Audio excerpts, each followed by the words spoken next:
Yeah. You'd mentioned earlier, you'd referred to complaints about the Harrisburg press corps. Are you going around to newspapers try to get your message out? Yeah. About these I mean, issues? I'll deliver the same message in Harrisburg, but the trouble with the Harrisburg press corps is it is, and it's by, I'm sure it's true in every state capital, it's a gotcha press corps. You know, I tell my favorite story involves a lady in Wilkes-Barre. It's a couple of months after the pay raise, and I'm up here, and this older lady comes up to me, and she starts yelling at me and literally poking me in the chest about why did I sign the pay raise. You know, I can't get a word in edgewise, which is tough for me, and she's really banging the, I'm starting to feel it. And then she says, with a big crescendo, she said, and besides, I wouldn't care about this if you guys in Harrisburg ever did anything for us. So I took a shot. I said, madam, are you in the state prescription drug program? She said, well, yes, I am. I said, when did you get in? She said, oh, only 4 months ago. I said, why just so recently?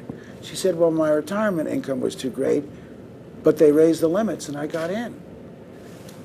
I almost felt like taking her by the neck and squeezing the life out of her. I said, madam, who do you think they are? I said, you're looking at they.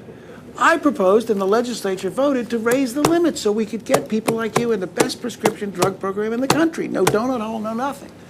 But in fairness to her, it never came out of Harrisburg. I mean, there was no publicity about that. One of the most important changes, we've added almost 160,000. We've almost doubled the amount of seniors in our prescription drug program because we did that. Not only raised the limits, but found ways to pay for it. Cost containment and other things. And, you know, the lottery, I unleashed the lottery. We now have the second or third fastest growing lottery in the country. We're producing so much more revenue, and we're using it for things like this.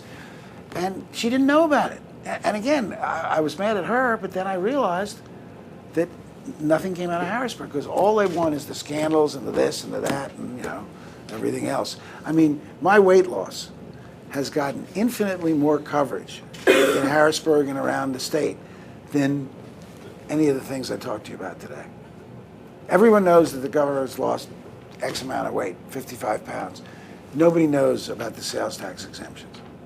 And we wonder why things don't get done. And the Harrisburg, and again, I like a lot of them personally, and I do like them.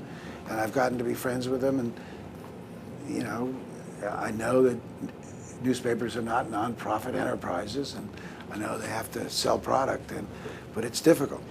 It's pretty much of a gotcha atmosphere, and from what I'm able to glean, Albany's the same way, Sacramento's the same way, Springfield's the same way.